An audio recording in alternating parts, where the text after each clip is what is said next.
Cruise news time. Well, a big player in the U.S. market just announced their health protocols for their summer sailings in the UK. I mean, it begs the question as we're sitting here waiting to cruise, with these health protocols, would we want to cruise like that?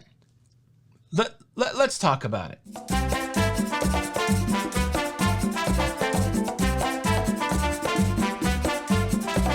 Hey, what's up everybody? Welcome back to Lido Loca. I'm your host Tony, here with the latest cruise news updates. Well, I got a couple cruise news stories today. They're based out of the UK, but I do believe they would have some application. So the game that we're going to play today is these health protocols for this cruise line in the UK. Would I cruise like that?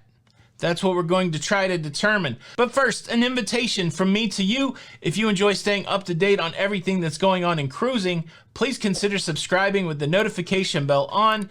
That way you don't miss out on these episodes. The data, it's still 50% of the people that watch these shows are subscribed and about 50% aren't. It's a mystery. Somebody leave me a comment. Why wouldn't you subscribe? Do you hate me?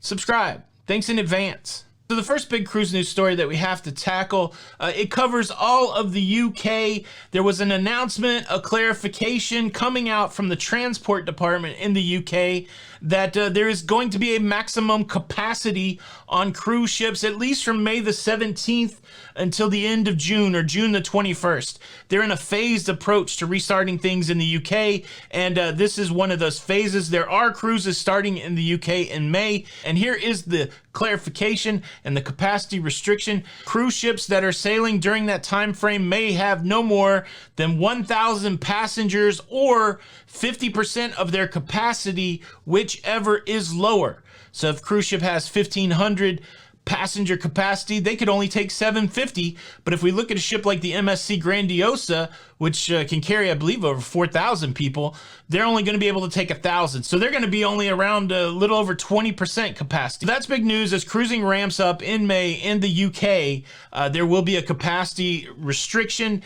and then possibly that restriction will go away on June the 21st, depending whether or not the UK can go in their next phase. It's all about the ability to gather socially. This seems to be the key metric that health departments are looking at around the globe. Are we at a place where we can gather socially? Even on these early cruises from the UK in May, they're limiting the amount of people that can congregate together to 6 people. I like it. It's a conservative approach, but it does get cruising restarted.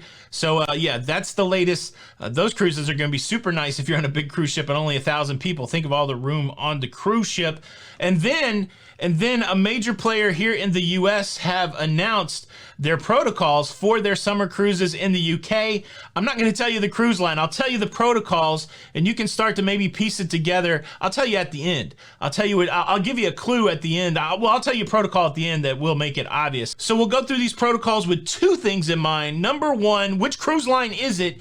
And number 2, does this sound like a cruise you would want to go on with these protocols? All right, let's start with the big one. Let's start with vaccination. All crew members and all guests over the age of 18 will be required to have a vaccine, a COVID-19 vaccine. Guests that are under the age of 18, passengers under the age of 18, can get on this cruise if they have a pre-cruise negative PCR COVID test. But wait, when it comes to testing, that is not all. Every passenger getting on this cruise ship will get an antigen COVID test at the terminal on the day of embarkation.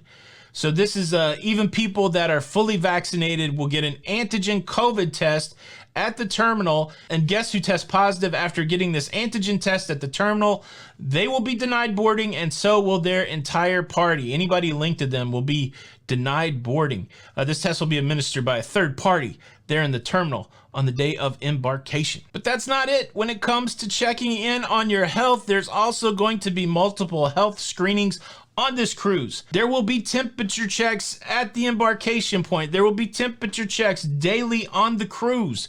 There will be an extensive embarkation day health questionnaire. And then on top of that, there'll be a daily health questionnaire. How you doing? How you feeling? Do you got any symptoms? And these on the cruise health checks are not just for the passengers. There's a protocol around crew members. They will be going through a health questionnaire before every shift, and their temperature will be tested twice daily. Let's move on to the face covering, the mask policy. You might say, with all of these other protocols, will you have to wear a mask on these cruises in the UK? Well, yes, you will. The policy reads like this: face coverings are required for all guests ages 11 and up and crew members, including those who have received a COVID-19 vaccine. Please bring your own face coverings and wear them at all times, except when dining, swimming, or in your stateroom.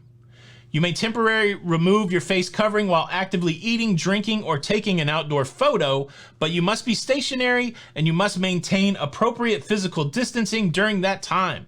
It is recommended that children ages 3 to 10 wear a face covering at all times, except in designated locations. Those are the exceptions: dining, swimming, or in your stateroom. There are some guidelines on which face coverings you can use, but the big idea is that the face covering has to cover your nose, it has to cover your mouth, can't be like a bandana or a neck gaiter. But they're also allowing face shields on this cruise, and that's an alternative to, say, like a cloth face covering. Have you figured out which cruise line it is? Take a moment, put a guess in the comments, but I think this next protocol will reveal it to you. Let's talk about physical distancing. Signage throughout the ship will remind guests and crew to practice physical distancing. Physical barriers have been installed in areas where physical distancing may be difficult, like check-in and guest services. Complimentary experiences, such as theatrical shows, must be booked in advance. Close-up interactions with characters have been paused, and youth activities are experienced in small group settings. Physical distancing on the cruise ship: you have to make a reservation to go to the shows. There will be signage, there will be barriers, and there will be no character meet and greets. That should make it obvious which cruise line we are talking about. Yes, Disney Cruise Line. These are the health protocols for the summer. And quickly, let me ask you this: if these were the health protocols for a summer cruise from the US, would you try it? Would you cruise like that? I guess since I'm asking the question, I should probably answer the question. I would cruise like this. I've already said in my mind that cruising is going to be very heavy on health protocols when it starts up again. I'm giving it a shot in less than 50 days out of the Bahamas. We don't know those final protocols yet. I'm waiting to see what those are. But yeah, this is interesting here. Multi-layers. This is how we attack the disease. We have multi-layers of protocol. I think it strikes a beautiful balance. All I've ever wanted in all of this is to see businesses be able to restart, but also do it in a way that keeps people safe.